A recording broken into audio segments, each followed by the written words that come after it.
El tema del Instituto de Seguridad Social del Neuquén es lo que nos convoca, se lo anticipamos en la apertura. Hemos invitado a Claudio Salazar, es secretario general del SEJUN, el Sindicato de los Judiciales. Claudio, gracias por estos minutos. ¿Es deficitario el instituto?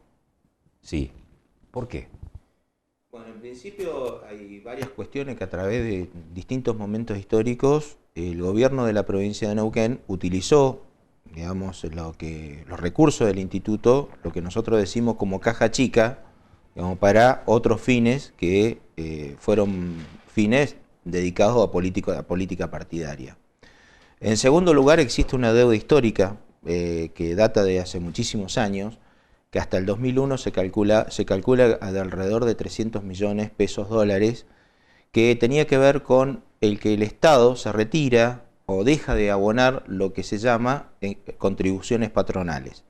El instituto se nutre de dos aportes, que son los aportes personales de todos los afiliados a la obra social y el aporte patronal. Ese aporte patronal, durante muchísimos años el gobierno dejó de hacerlo. Entonces eso acumuló una deuda, lo que nosotros denominamos, todos los sindicatos denominamos una deuda histórica. Entonces, ¿qué se hace actualmente? Lo que se ha generado ha sido un déficit en la caja previsional, que son las jubilaciones.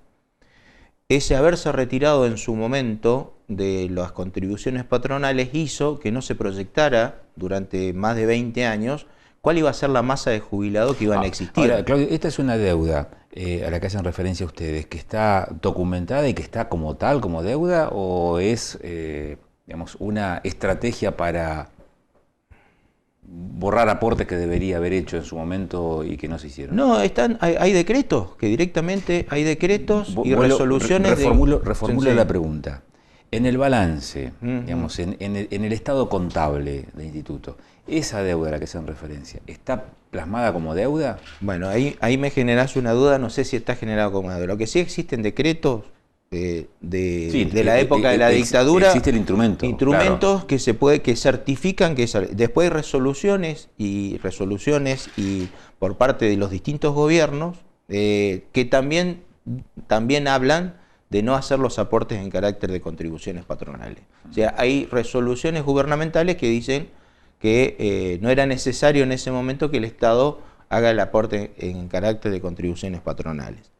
Entonces llegamos hasta esta instancia, hasta este estado, donde nosotros vemos con preocupación que, digamos, hay una iniciativa por parte del gobierno, que en principio la quiso tomar el ex gobernador Zapag el año pasado, que es aumentar los aportes personales, que lo terminó definiendo el actual gobernador. Nosotros decimos que previo a eso tiene que haber, digamos, en esto lo que vos decís de esa revisión histórica, en primer lugar, ver el reconocimiento de esa deuda, que se haga un aporte sustitutivo por parte del Estado, porque el Estado mismo abandonó su obligación de pagar en carácter de contribuciones patronales. Actualmente existe ese aporte sustitutivo, pero siempre el gobierno va poniendo de acuerdo a lo que, digamos, va generando en esa situación.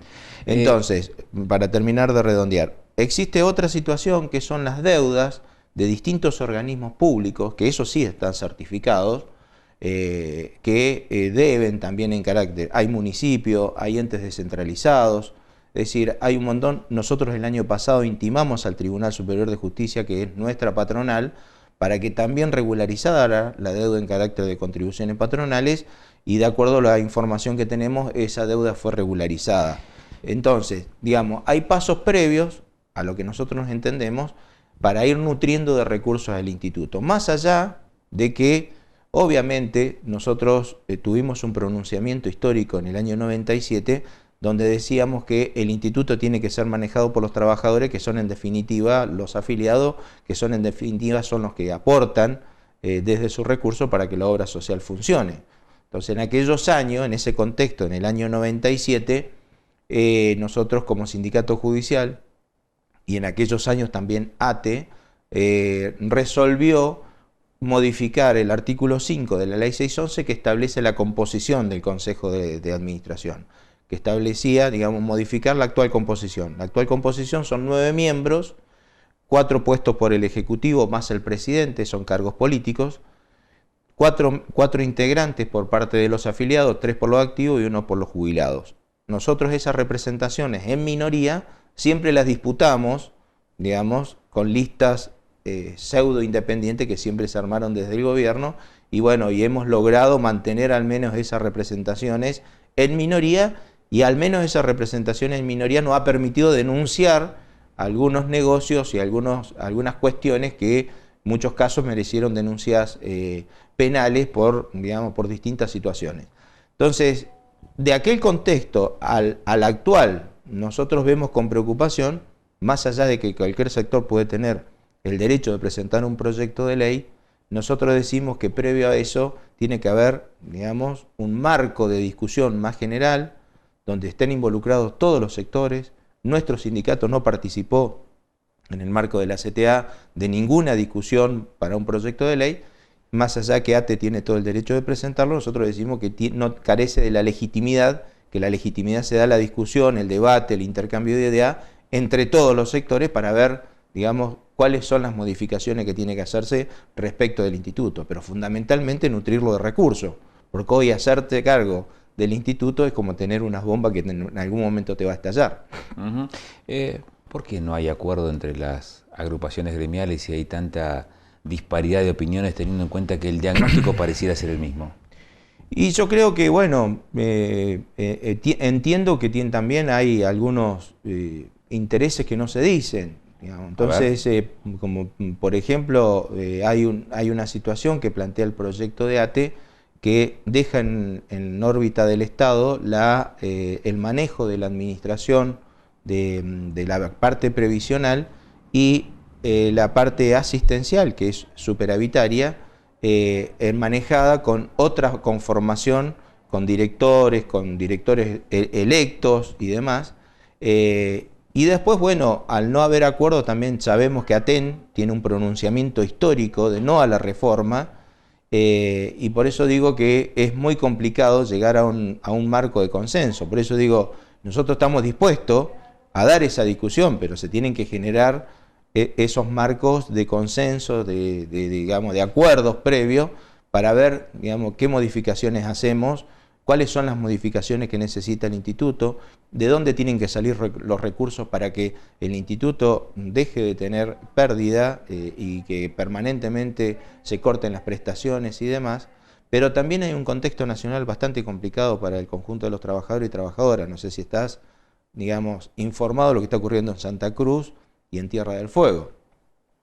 En Tierra del Fuego hacen 3 meses acampando frente a Casa de Gobierno porque le aumentaron la edad jubilatoria, le aumentaron los aportes personales, hicieron un fondo común, pero que sale del propio bolsillo de los trabajadores y trabajadoras para cuando no alcance la plata para pagar o para que funcione el instituto, pues ya también es una de las tantas cajas, de las pocas cajas que no fueron transferidas a Nación en su momento. Y también le han puesto tope a las jubilaciones. Es decir, en este momento nos parece complicado abrir, digamos, una discusión de reforma en un contexto bastante complicado de los intereses de los trabajadores, más que un avance, digamos, significaría un retroceso a la luz de lo que vos planteás. O sea, los sectores más importantes no tenemos acuerdo, que son en definitiva los que se podría llegar a empujar si estamos de acuerdo en qué tipo de reforma tenemos que hacer respecto del instituto. En el tema previsional, ¿a qué edad se están jubilando los estatales y particularmente los judiciales en Neuquén? Bueno, nosotros, la ley 611 establece 60 años para los hombres y 55 para las mujeres con 30 años de aportes. Eso es lo que establece. Después hay, por ejemplo, hay leyes, la 859, que es una ley que tienen los funcionarios y magistrados, que se jubilan con 15 años de aporte. Nosotros en ese sentido, una de las cuestiones que también a 60 y 55. Claro, se jubilan antes, digamos, con 15 años de aporte. Después hay otro elemento sumamente irritativo que es que los funcionarios cobran la antigüedad desde el momento que se recibieron de abogados. Eso, digamos, en el 2005 con la gobernación de Jorge Sovich y obviamente impulsada por el entonces tribunal que respondía a Sovich, se metió ese proyecto de ley donde es el único sector de privilegio que cobra la antigüedad desde que se recibieron de abogados. Seguiremos porque el tema va a seguir madurando también, así que seguiremos, digo, atentos a lo que pase. Gracias. No, gracias a vos. Llegamos al final. En esta edición de Panorama hemos hablado de dos temas que en uno de los casos incumben muchísimo a los neuquinos, tiene que ver con el Instituto de Seguridad Social de Neuquén. Por varias razones. Uno puede decir, este es un tema nada más que interesa a los estatales. No, interesa al resto de los neuquinos también. Porque si hay una institución del Estado que es deficitaria, ese déficit se cubre con el aporte de todos los contribuyentes neuquinos. Ese es un punto a tener en cuenta. Lo otro es el tema frutícola. Y sobre este punto en particular, la segunda mitad del año implica también que la comercialización de la fruta que está en frío, la comercialización de la fruta en el mercado brasileño, bueno, nos genera algún tipo de incógnita. Nos va a quedar para un próximo encuentro saber la cuestión tarifaria, cómo incide en la conservación de la fruta. Hoy por hoy focalizamos la mirada respecto del mercado brasileño y la colocación de la fruta de nuestra región. Estos han sido los temas de hoy en Panorama. Volvemos en 7 días. Como siempre, muchas gracias.